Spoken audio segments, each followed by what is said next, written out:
Chào các bạn, chào mừng các bạn đến với kênh Bà Nội Emily. Hôm nay mình hướng dẫn các bạn móc một cái mẫu họa tiết kẻ sọc. Các bạn có thể sử dụng làm lót ly hoặc là làm mẫu cho những chiếc áo hoặc túi ví của các bạn. Bây giờ chúng ta bắt đầu nhé. Các bạn cần chuẩn bị sợi, kim móc cho phù hợp. Hôm nay mình sử dụng cái kim với cái đầu là 3.0mm. Và sợi mình sử dụng hôm nay có cỡ là 2mm. Các bạn cuốn quanh vào ngón tay một vòng rồi đưa cái cây kim kéo sợi lên. Chúng ta móc vào đây một mũi đầu tiên. Và mũi này chúng ta chưa tính nhé. Tiếp tục. Các bạn móc mũi thứ nhất, mũi thứ hai, mũi thứ ba, thứ tư, thứ năm, thứ sáu, thứ bảy, 8, 9, 10, 11, 12, 13, 14, 15, 16, 17 và 18 mũi móc xích.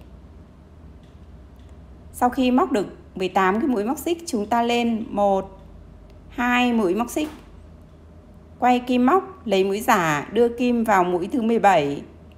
Chúng ta móc một mũi móc kép.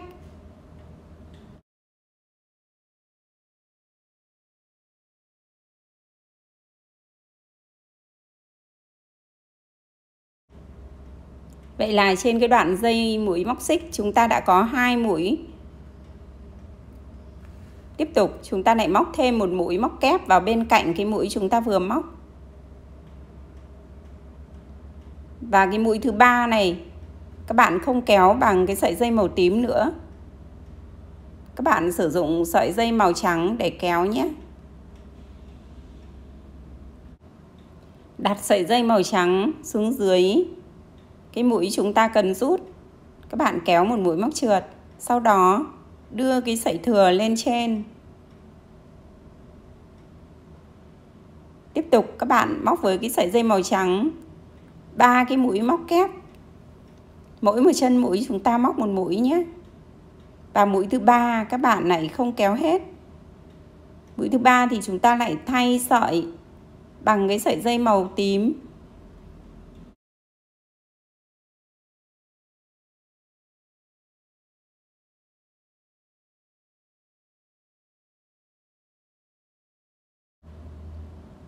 Đây, bây giờ chúng ta mới sử dụng cái dây màu tím để kéo qua cái mũi thứ ba này nhé.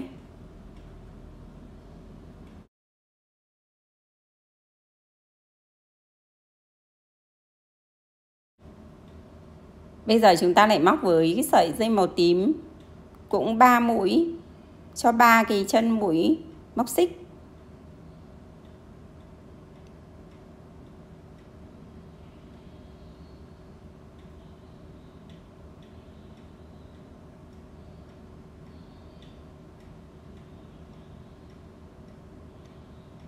Và khi móc đến cái nửa mũi thứ ba thì các bạn lại đổi sợi. Bây giờ chúng ta lại chuyển với cái sợi màu trắng.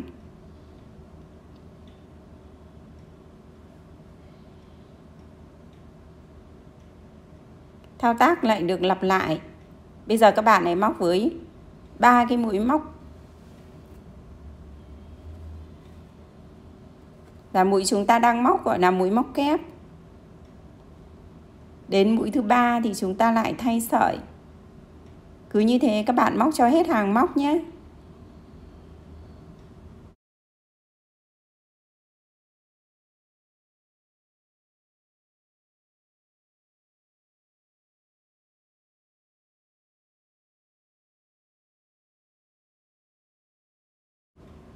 Các bạn nhớ vừa móc vừa kẹp cái sợi thừa vào nhé. Khi móc đến mũi cuối cùng của hàng móc thì các bạn lại thay bằng cái sợi màu tím nhé. Và đây mình đã móc xong một cái hàng móc với 2 màu tím và trắng. Bây giờ lên hàng chúng ta móc 3 mũi móc xích. Và móc tiếp 2 mũi móc kép vào cái ô màu trắng. Các bạn nhớ giấu sợi khéo léo nhé.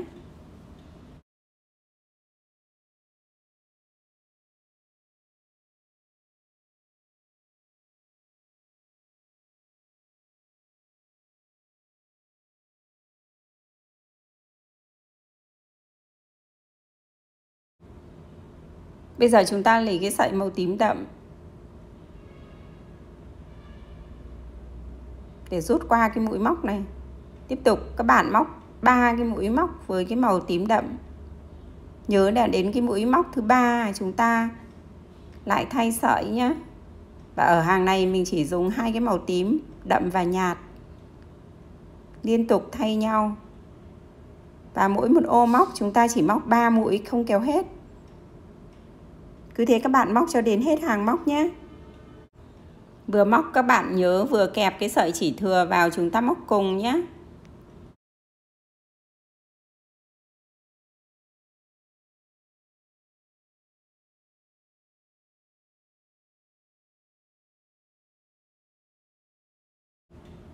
Khi móc đến mũi cuối cùng của hàng móc, các bạn lại đổi sợi nhé. Và bây giờ chúng ta lại đổi bằng cái sợi màu tím nhạt. Sau đó lên 3 mũi móc xích. Các bạn lại quay kim móc lấy mũi giả, rồi tiếp tục chúng ta lại móc cho hàng kế tiếp. Và hàng móc này chúng ta lại trao đổi sợi với màu tím nhẹ và màu trắng.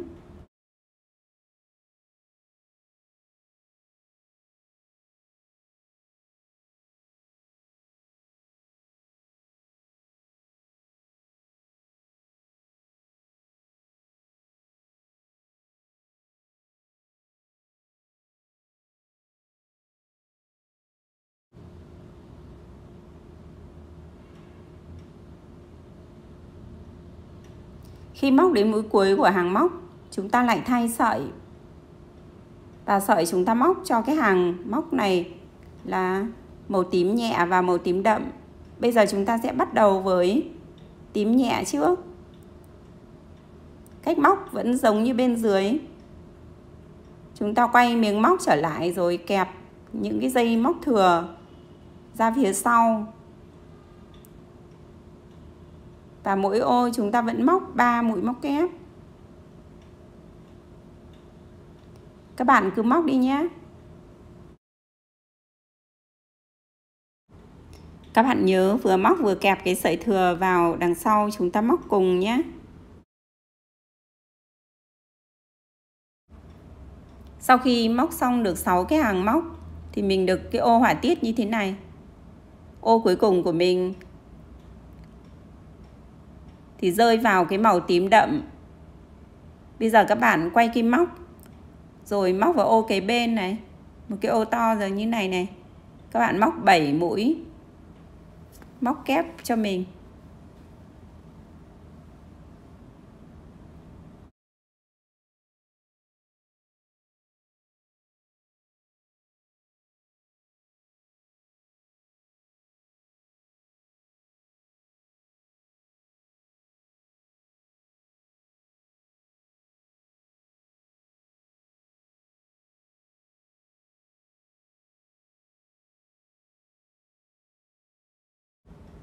Sau khi móc xong được 7 cái mũi móc kép chung vào một chân, bây giờ các bạn lại cách một ô nhé.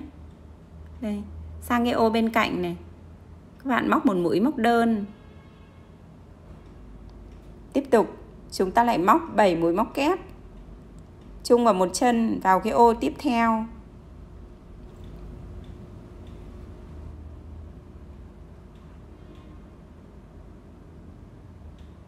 Ở cái phần này thì chúng ta sẽ phải móc đúng vào giữa của cái miếng họa tiết đấy.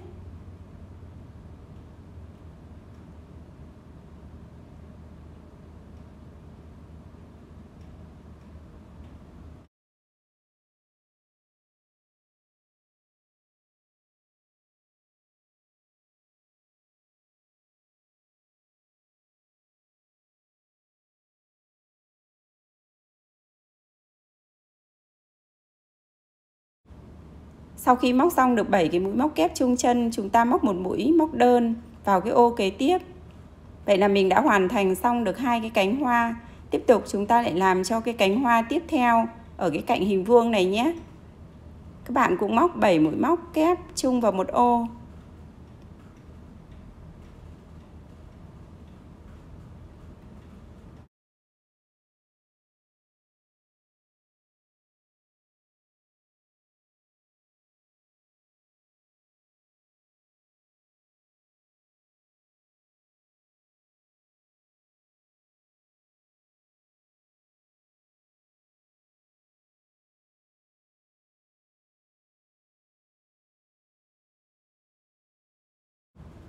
Bây giờ chúng ta lại kết thúc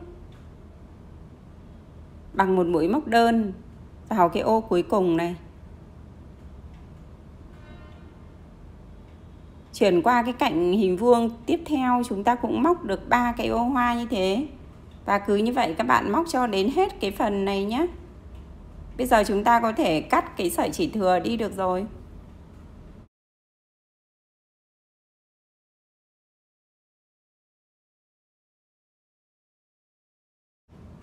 Bây giờ mình đã móc đến mũi cuối cùng rồi đây.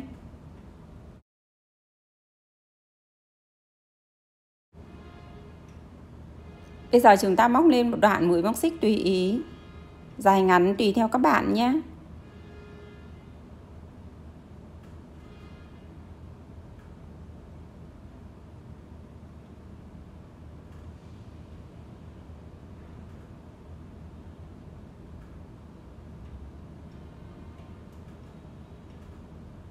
Các bạn móc xung quanh cái mũi móc xích là những mũi móc đơn.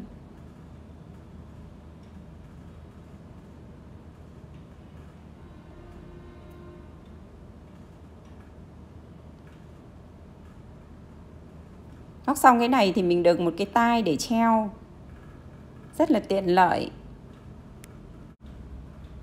Các bạn cắt chỉ giấu sợi.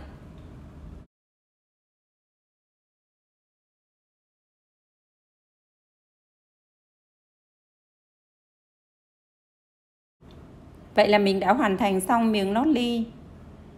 Chúc bạn thành công nhé. Các bạn có gặp khó khăn gì khi móc, cứ viết vào phần bình luận, mình sẽ giải đáp sớm giúp các bạn. Các bạn nhớ đăng ký kênh để cùng mình thỏa sức đam mê nhé. Xin chào, hẹn gặp lại các bạn những chia sẻ tiếp theo từ mình. Xin chào.